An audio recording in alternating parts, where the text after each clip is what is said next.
would at least have some effect on the problem. I got a thing on my mind. I'm sure not gonna find it.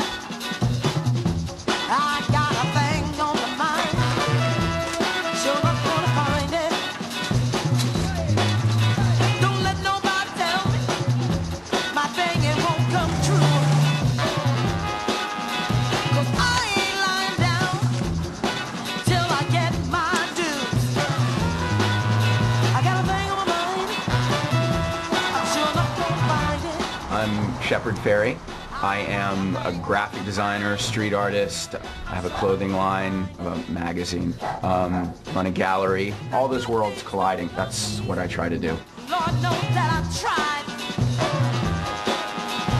I got what I got, 'cause better folks have died. The Andre the Giant Has a Posse sticker started as a fluke. The night it was created, a friend of mine was staying over at my house. He said, well, teach me how to make stencils. And I looked through the newspaper, and there was an ad for wrestling at the Civic Center, and the image was Andre the Giant. And I said, oh, why don't you just cut this? He's like, no way, that's stupid, I'm not cutting that. And immediately that triggered something in me where it was like a reaction to how cool all my skateboarder clique friends thought they were. My reaction was, man, Team Shed is over. Andre's Posse is the new shit. I mean, if you look at this thing, it's totally crude. It's like a 10-minute design, but at the same time, just the balance of black to white, the image, the formula, the handwriting, there's sort of a charm to it, and I completely lucked out with that. You know, if someone were to say, come up with an icon that you're going to perpetuate for the next 15 years, definitely wouldn't have been that.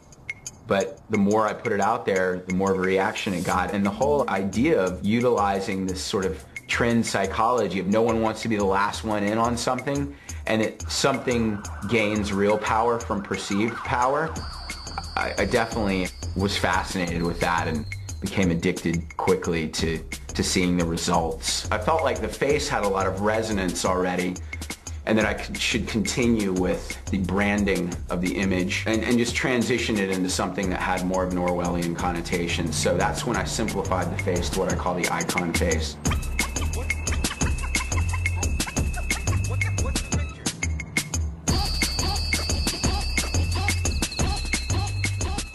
Obey specifically was from John Carpenter's They Live. Rowdy Roddy Piper, who, coincidental wrestler connection, is the protagonist. Rowdy puts on the sunglasses and the world goes from color to black and white, and every advertisement, instead of saying vacation in Tahiti, says consume, sleep, watch television, obey. You walk down the street and everywhere you look, you're getting people putting messages in your face. The city's giving you all this stimulus, advertising, all this stuff screams at you all day. Clear Channel, with their big advertisements all over the place, they have the money to do it and they do it. Que eso es contaminación visual y como ya lo tenemos tan adquirido en nuestro subconsciente no nos damos cuenta. I'm walking down the street and then you see this big advertising, beautiful, beautiful woman. It's like I'm getting raped. There's a chemical reaction happening in my body, and this is a waste of energy somehow, because sometimes it takes me half a day to get this picture out of my mind. This is something I'm not asking for. Lo nuestro es lo mejor y serás el más guapo y tendrás la mejor chica, ¿no? Entonces eso para mí es mucho más, digamos, molesto o agresivo que ver un tag.